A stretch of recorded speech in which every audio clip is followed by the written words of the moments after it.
Everybody knows Columbus. Everybody knows Magellan. They beat us over the head with Lewis and Clark in every school book. But let's keep it 100. Some of the boldest, baddest explorers in world history were black. They crossed oceans, discovered mountain passes, mapped out lands that Europeans couldn't survive in, and even stood on top of the damn world. And what did history do? Erased them, buried their names under a pile of whiteness. But today, we're digging them up and putting them back where they belong, in the spotlight. Let's go. Number 5, Abubakari II of Mali. It's the year 1311. While Europe is choking on the Dark Ages, this emperor of Mali, one of the richest empires in history, builds not one, not 10, not 100, but 2,000 ships. He says, I'm sailing west to find a new world. That's almost 200 years before Columbus even begged Spain for some boats. Did Abubakari's ships reach the Americas? Maybe. There's evidence they could have touched down in South America. But the point is, a black emperor dreamed of reaching the west long before Europe could even spell the word ocean. Number 4, Estevanico, a Moroccan explorer dragged into slavery, forced to walk with the Spanish expeditions. But here's the twist. Without him, the entire southwest of the United States might still be a mystery to Europe.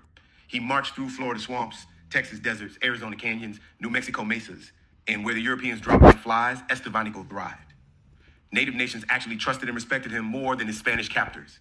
They called him the Black Conquistador, but let's be clear, he was the one keeping those expeditions alive. Number 3, James Beckwourth. Born enslaved, escaped, and flipped the script to become a mountain man, fur trader, and literal legend of the Wild West. This brother discovered Beckwourth Pass, the safest route through the Sierra Nevada mountains into California. He lived with the Crow Nation, fought battles alongside them, and even became a chief. Hollywood gave us John Wayne, Clint Eastwood, and whitewashed cowboy myths. But the truth is, Beckwourth was out there writing the real story of the frontier. Number 2, Matthew Henson, the man who actually made it to the North Pole in 1909. You probably only ever heard the name Robert Peary. But let's be real, Peary wouldn't have survived 2 weeks without Matthew Henson. Henson spoke Inuit languages, mastered Arctic survival, led the dog teams, and when it came time to plant that damn flag, he was the one standing there first. Inuit communities honored him as one of their own. America, they ignored him, gave Peary all the credit, and stuffed Henson's name in the back of a dusty history book. He froze his bones off at the top of the world, just to be forgotten. And number 1, York, the unsung hero of the Lewis and Clark expedition, enslaved, unpaid, not even recognized as a citizen.